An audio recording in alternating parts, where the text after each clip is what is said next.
Baspa supremo Mayawati के भतीजे और पार्टी के राष्ट्रीय संयोजक आकाश आनंद उन्नाव पहुंचे। यहां पर लोकसभा प्रत्याशी अशोक पांडे के समर्थन में रामलीला मैदान में आयोजित जनसभा में भाजपा, सपा और कांग्रेस पर जोरदार हमला बोला। किसी का नाम लिए बगैर लोगों को आगाह करते हुए बहरूपियों से सावधान रहने को कहा। यह भी कहा कि बहरूपी कौन है ये सभी लोग जानते हैं और कहा कि दुश्मन आपके सामने से वार नहीं करेगा, इसलिए ऐसे बहरूपियों से दुश्मनों से सावधान है और सामने आने पर उन्हें भगा दें। आकाश आनंद ने कहा कि इलेक्ट्रॉल बॉन्ड के जरिए 16,500 करोड़ रुपए लिया गया। केवल बसपा ऐसी पार्टी रही है जिसने इलेक्ट्रॉन बॉन्ड से चंदा नहीं लिया। उन्होंने कहा कि चुनाव में और विपक्षी पार्टियां वोट मांगने आएंगी और बीजेपी से 10 साल का रिकॉर्ड अगर आप मांगे तो सवाल करें कि हमारे समाज के लिए क्या क्या किया और शिक्षा, चिकित्सक, सुरक्षा के मुद्दों पर सवाल करें। आरोप लगाया कि बसपा ने शिक्षा के क्षेत्र में बुरा हाल कर दिया है। कहा कि डिजिटल इंडिया की बात करी जा रही है जबकि सरकारी स्कूलों में कंप्यूटर तक नहीं है। रोजगार के नाम पर देश के युवाओं के साथ मजाक किया गया है। युवाओं को जोड़ते हुए उन्होंने कहा कि आपका दर्द जनता और समाज देख रही है। कहा कि युवा पेपर देकर आते हैं तो पेपर लीक हो जाता है। देश की हालत बुरी है, 30% युवा बेरोजगार है जबकि केंद्र में 30 लाख से सरकारी विभागों के पद रिक्त हैं। कहा कि इन सभी पकौड़े तलने को रोजगार कहते हैं और कहा कि भीख मांगने जैसा रोजगार इनको दिया जा रहा है। आकाश आनंद ने कहा कि जनता का ध्यान भटकाने के लिए मुफ्त में राशन दे रहे हैं। आधा भारत गरीबी और भिखारी बन चुका है। महीने में आपको 1,000 रुपए का राशन देते हैं और कहा कि यूपी की जनता को गुजराती मॉडल भी नहीं चाहिए। यहाँ पर भी बताइए कि 2014 में जो गैस की कीमत थी वो 400 रुपए थी, अब 1200 रुपए हो गई। पेट्रोल 60 से 100 रुपए हो गया है। कहा कि अब एक नंबर के धोखेबाज हैं। 60 महीने में काला धन लाने की बात कही गई थी लेकिन अब तक कितना काला धन पकड़ा गया इस पर कोई नहीं बोला। दावा किया कि यूपी में हर रोज एक किसान आत्महत्या करता है। हत्या के केस सबसे ज्यादा यूपी में है। सवालिया लिहाज में उन्होंने कहा कि किस तरीके से सरकार ने तरक्की करी है ये भी उन्होंने दर्शाया और साथ ही साथ मीडिया से बात करते हुए उन्होंने अपनी बात रखी। आकाश आनंद ने बताया कि किस तरीके से जो है उत्तर प्रदेश पीछे जा रहा है और साथ ही साथ क्योंकि अब 13 मई को उन्नाव में और उत्तर प्रदेश में कई सीटों पर जो है चुनाव होने और तीसरे चरण का जो मतदान है वो 13 मई को होना, तो अपना वोट आप जरूर डालें। ये खबर अगर आप हमारी फेसबुक पर देख रहे हैं तो हमारे चैनल को फॉलो करें, अगर यूट्यूब पर देख रहे हैं तो हमारे चैनल को सब्सक्राइब करें, अगर डेली हिंट पर आरसू न्यूज को देख रहे हैं तो डेली हिंट पे आरसू न्यूज को फॉलो करें जहां पर आपको देश दुनिया की तमाम खबरें मिलती हैं। आरसू न्यूज के लिए आप देख रहे हैं उन्नाव से मोहम्मद आरिफ की खास रिपोर्ट। कुछ दिन पहले एक बहुत बड़े भाजपा के नेताजी ने हमें बोला कि भाई तुम यूपी की बीजेपी की सरकार को बुलडोजर की सरकार बोल कर बदनाम कर रहे हो। यूपी में बीजेपी की सरकार ने जनता के लिए इतने सारे काम किए, तुम अगर अपनी आंखें खोल के देखोगे तो तुम्हें पता चलेगा कि यहाँ पर कितनी तरक्की करी है यूपी ने। यूपी की सरकार तरक्की की सरकार है। उन्होंने ऐसी हमें सलाह दी तो हमने उनकी सलाह मानी। वो बड़े नेता हैं, प्रधानमंत्री के पद पे बैठते हैं, तो उनका कहावा क्यों नहीं मानेंगे हम। तो हमने समझा ठीक है भाई, अगर बीजेपी के नेता ये चाहते हैं कि उत्तर प्रदेश की सरकार बुलडोजर की सरकार नहीं है और हम उसको बुलडोजर की सरकार ना कहे और हम अपनी आंखें खोल के देखें कि यहाँ यूपी में कितनी तरक्की हुई है, तो हमने वही किया। अब यूपी की तरक्की हम आपके बीच में रख रहे हैं। साथियों, यूपी आज हर रोज यूपी में हर रोज एक किसान आत्महत्या करता है। ये है यूपी की तरक्की। यूपी में 40% 5 साल से कम उम्र के बच्चे कुपोषण के शिकार हैं। ये है यूपी की तरक्की। यूपी में बच्चों के खिलाफ यौन शोषण के केसेस सबसे ज्यादा है पूरे देश में। ये है भाजपा की सरकार की यूपी की तरक्की। साथियों, यूपी में हमारी बहन बेटियों के खिलाफ देश में सबसे ज्यादा केस दर्ज किए जा रहे हैं अपराध के। ये है यूपी की तरक्की। हत्याओं के केस भी पूरे देश में यूपी में सबसे ज्यादा है। और आदरणीय नेताजी, आप जिस उत्तर प्रदेश की वाराणसी से सांसद हैं, वो प्रदेश आज भारत का किडनैपिंग कैपिटल बन चुका है। किडनैपिंग कैपिटल बन चुका है। साथियों, उत्तर प्रदेश में साल में 16,000 से ज्यादा किडनैपिंग होती है। अब आप भी बताइए कि ये तरक्की की सरकार है कि ये तबाही की सरकार है।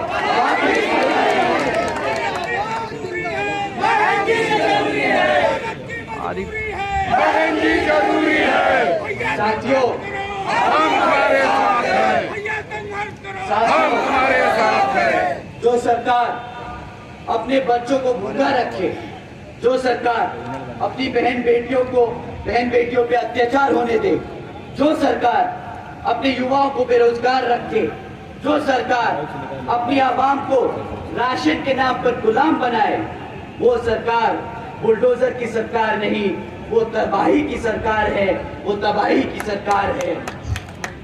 इलेक्शन था तो हमारे मुसलमान भाइयों ने और बहनों ने इस समाजवादी पार्टी को एक तरफा वोट डाला कि नहीं डाला, बताइए। परंतु साथियों, जिस समाज ने इनको एक तरफा वोट डाला, आज उसी समाज पर जब अत्याचार होता है तो उनके खिलाफ इनके मुंह से एक चू नहीं निकलती है। अब ये भी सच है कि नहीं, आप भी बता दीजिए साथियों। परंतु जब रिजर्वेशन इन प्रमोशन के खिलाफ राज्यसभा में जब रिजर्वेशन इन प्रमोशन का बिल राज्यसभा में प्रस्तुत किया जाता है तो इसके खिलाफ ये लोगों के हाथ और जुबान सबसे तेज चलती है और ये उस बिल को फाड़ने का सबसे पहले काम करते हैं।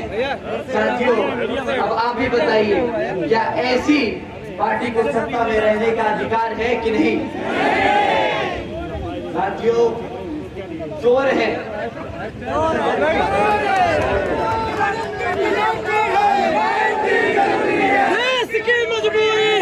मायावती जरूरी है। ज्यादा समझदार हैं। साथियों, जो अपने समाज के नाम पर सिर्फ अपने परिवार को चुनाव लड़ाए, उससे पूछना चाहिए कि भाई क्या पूरे यादव समाज में आपको आपके परिवार के अलावा कोई भी काबिल आदमी नहीं मिला जो चुनाव लड़के पार्लियामेंट जा सके? अब आप बताइए साथियों, क्या ऐसा होता है कोई, ऐसी होती है कोई राजनीतिक पार्टी जो सिर्फ अपने परिवार को लड़ाए? नहीं ना साथियों। तो अब मैं आप लोगों की दरख्वास्त करूंगा, सरकारी नौकरी नहीं दे पाए, प्राइवेट सेक्टर में रोजगार नहीं दिला पाए, तो वो पलट के क्या बोलते हैं हमारे युवा साथियों से कि भाई पकोड़ा पकोड़े तलने को भी तो रोजगार कहते हैं। मुझे माफ करना, बोलते वक्त भी शर्म आ रही है। पकोड़े तलने को भी अगर रोजगार कहते हैं तो अगर ये गलती से सत्ता में दोबारा आ गए तो कटोरा थमा के बोलेंगे भीख मांगने को भी रोजगार कहते हैं। तो अगर आपको भिखारी नहीं बनना, अगर आपको पढ़ा लिखा एक इंजीनियर, एक इज्जतदार नौकरी करनी है, तो साथियों समय आ गया है। ये जो कमल का फूल खिला है, आप सब जानते हैं कमल का फूल कहाँ खिलता है साथियों? ये इसलिए तरक्की कर रहा है क्योंकि इसने भारत को कीचड़ बना रखा है। समय आ गया, इस कमल के फूल को उखाड़कर जलाकर फेंक दीजिए और अपने भारत को दोबारा से एक तरक्की की और प्रगति की ओर ले चलिए। साथियों,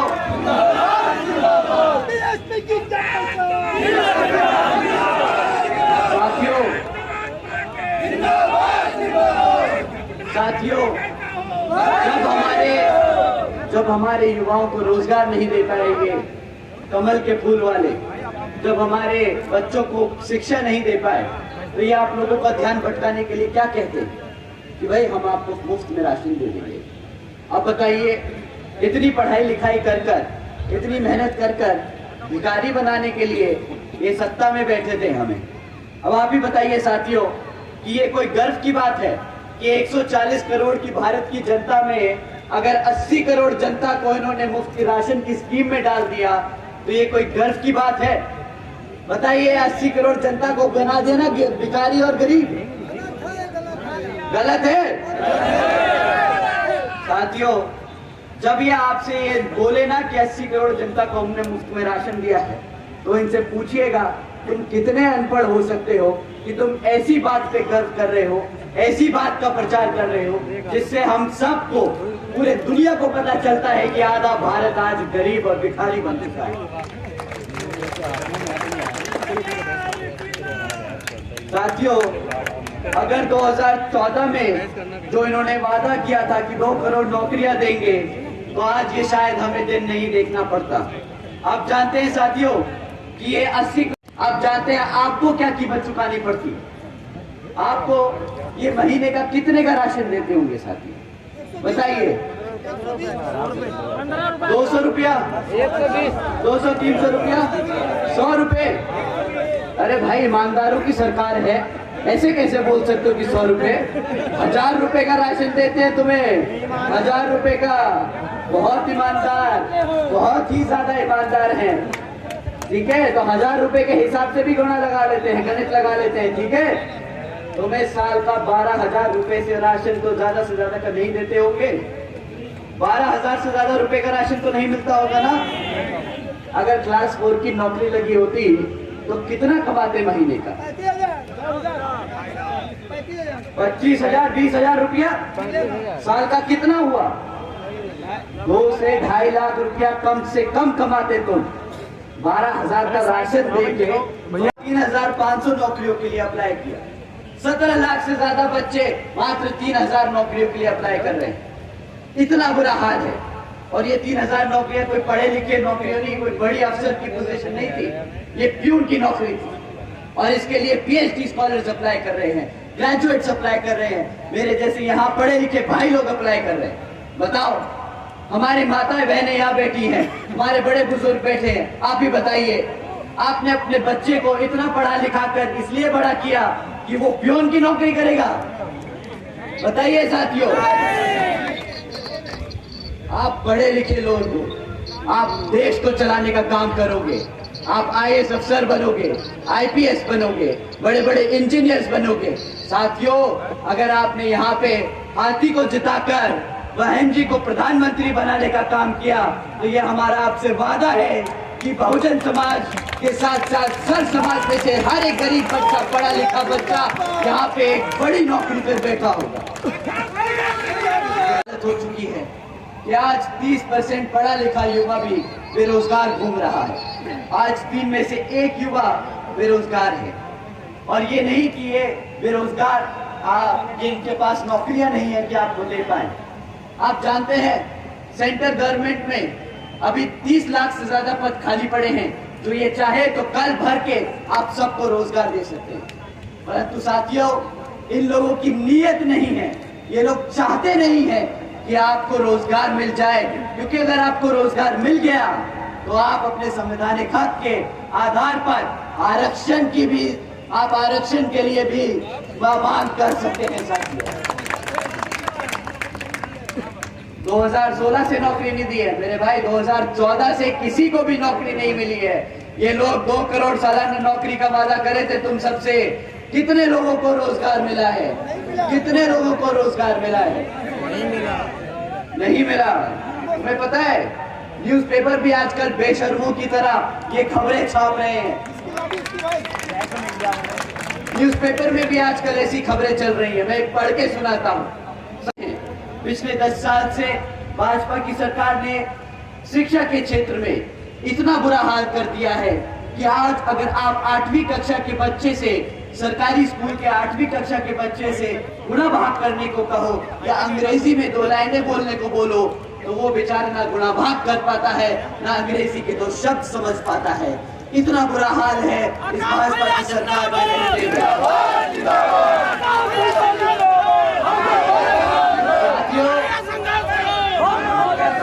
साथियों, जब आप उन पे शिक्षा के क्षेत्र में सवाल उठाएंगे तो वो आपको भटकाने के लिए डिजिटल इंडिया का नारा देंगे। डिजिटल इंडिया के नाम पे आपको भटकाने की कोशिश करेंगे। परंतु साथियों, डिजिटल इंडिया का भी सच ये है कि पिछले 10 साल में 65% से ज्यादा स्कूलों में आज भी एक भी कंप्यूटर की फैसिलिटी नहीं है। आप एक तरफ डिजिटल इंडिया की बात करते हो, दूसरी तरफ आधे से ज्यादा सरकारी स्कूलों में एक कंप्यूटर नहीं दे सकते, तो कहां से बनेगा इंडिया, डिजिटल इंडिया? अब आप ही बताइए। सफाई साथियों, जब आप इनको डिजिटल इंडिया के नाम पे घेर लोगे, जब आप शिक्षा के नाम पर घेर लोगे, तो ये बोलेंगे कि नहीं भाई, भारत तो बहुत ज्यादा तरक्की कर रहा है, हमारे बच्चे बच्चे को रोजगार मिल रहा है। तो साथियों, रोजगार के नाम पे भी जो उन्होंने मजाक किया है, वो भी मैं आप लोगों के बीच में रखना चाहूंगा। यहाँ पे कितने युवा हैं जो बेरोजगार हैं आज की डेट में? साथियों, आप जानते हैं, आप लोगों का दर्द बहुत ज्यादा, जो दर्द है वो पूरी जनता देख रही है। इस वक्त पूरा समाज देख रहा है कि किस तरह आप लोग मेहनत करके इन सरकारी जो भर्तियां निकलती है उनके एग्जाम में पेपर देके आते हो और आपको पता चलता है 4 महीने बाद ही कि वो पेपर लीक हो जाता है। तो आपका दुख और दर्द यहाँ पूरे भारत की जनता देख रही है।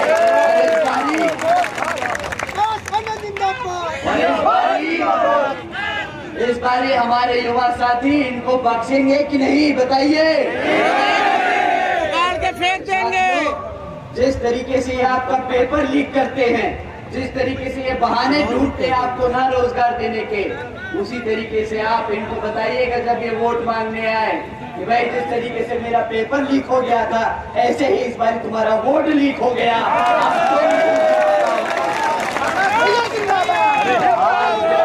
हाथ नीचे रखो।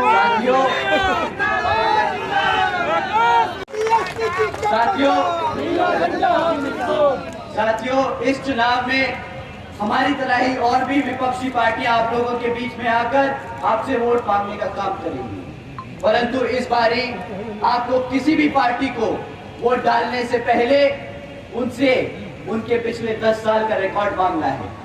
बाहर बीजेपी की सरकार पिछले 10 साल से सत्ता में आसीन है। अब आपको उनसे पिछले 10 साल का रिकॉर्ड मांगना है कि भाई पिछले 10 साल में तुमने हमारे समाज के लिए क्या क्या काम किया, वो आज आप हमें बताओ, तब हम आप पे एक बारी को फिर से विश्वास करने का काम करें। साथियों परंतु ये लोग पिछले 10 साल से एक भी क्षेत्र में, किसी भी क्षेत्र में आप लोगों के लिए काम नहीं कर पाए हैं। साथियों हम इनसे जाति और धर्म के आधार पर नहीं, हम इनसे शिक्षा, रोजगार और सुरक्षा के आधार पर वोट मांगने को, जस्टिफाई करने को कहेंगे। साथियों आपको इन 3 मुद्दों पे उनसे सवाल उठाने। साथियों अगर हम आपसे शिक्षा के मुद्दे पे इनकी कमियों के बारे में आप लोगों के बीच में रखें तो साथियों आपको जानकर हैरानी होगी कि पिछले 10 साल में शिक्षा के क्षेत्र में भाजपा की सरकार ने हमारे सभी बच्चों के साथ जो खिलवाड़ किया है वो बर्दाश्त करने लायक नहीं, वो किसी माफी के लायक नहीं, वो किसी चुनावी जनसभा में कोई भाषण के लायक नहीं, इसके लिए कोई जस्टिफिकेशन नहीं है।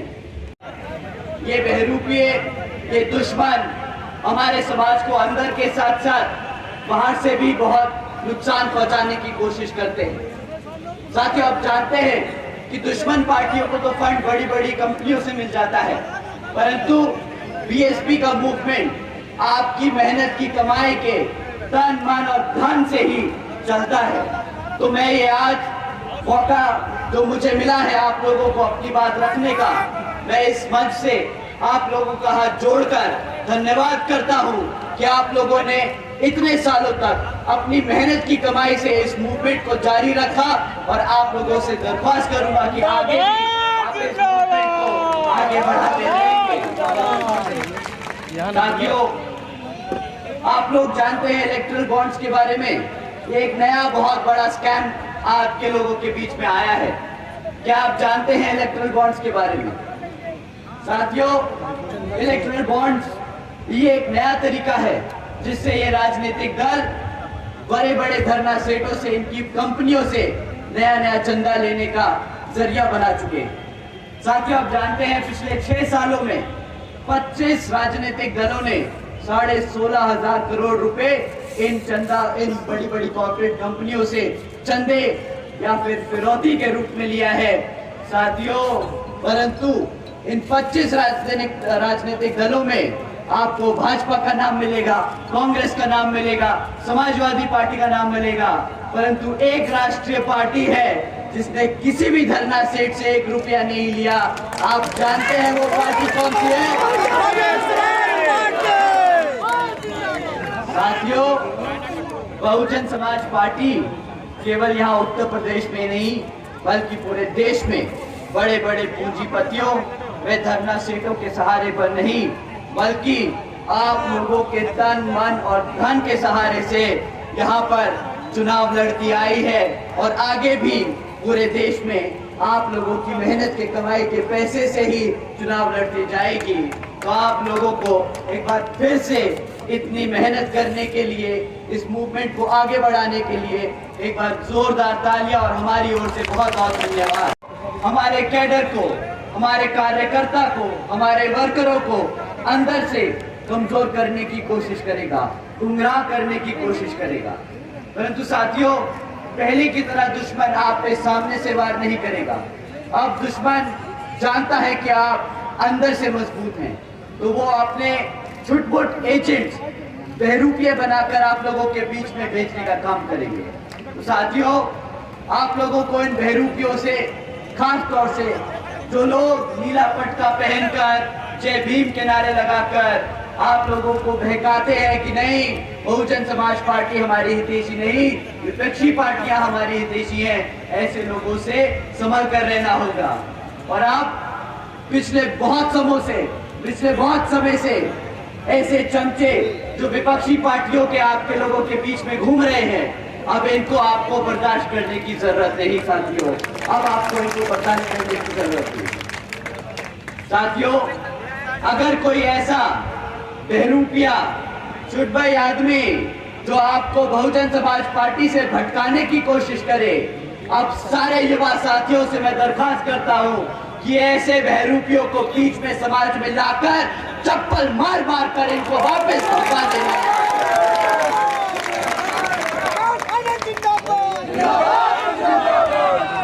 साथियों, हम अब अपने वोटर्स के लिए लड़ रहे हैं, हम उनके लिए, उनके हकों के लिए लड़ रहे हैं। तो हमारा चुनौती जो है यहाँ पर अपने पार्टी को सत्ता में लाने की है। आकाश जी, कुछ मुद्दों के साथ जनता के बीच में, क्योंकि आपने महंगाई की बात की, आपने शिक्षा की बात की, आपने रोजगार की बात की जी। अगर पार्टी जीतती है सत्ता में आपकी, तो आपकी प्राथमिकता क्या करेगी? देखिए, हमारी प्राथमिकता सबसे पहले लॉ एंड ऑर्डर को सुधारने की होगी। उसके बाद हमारे सभी युवाओं को रोजगार देने की होगी। शिक्षा और एजुकेशन, हेल्थ केयर सेक्टर को इम्प्रूव करने की होगी।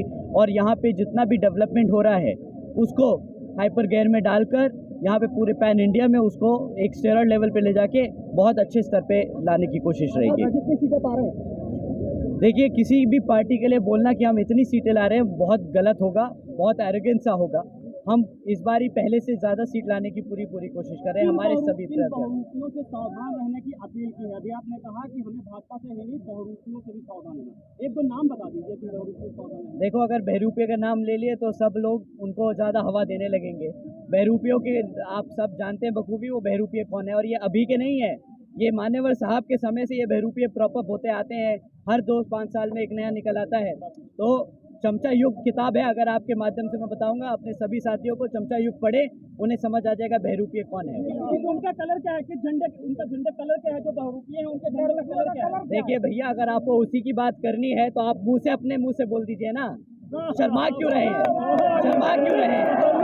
अरे आप किसके लिए बोल रहे हैं? शर्मा क्यों रहे हैं? एक मिनट रुकिए भाई साहब, एक मिनट रुकिए। अगर आप उसकी पब्लिसिटी करने आए हैं तो आप अपना टाइम मत खराब कीजिए। यहाँ पे बहुत लोग हैं जो मुद्दों की बात करना चाहते हैं, जो अपने समर्थकों, जो अपने व्यूअर्स को एक्चुअल फैक्ट्स की बात करना चाहते हैं। मैं और किसी से, अगर किसी के पास सवाल है तो भाई पूछे।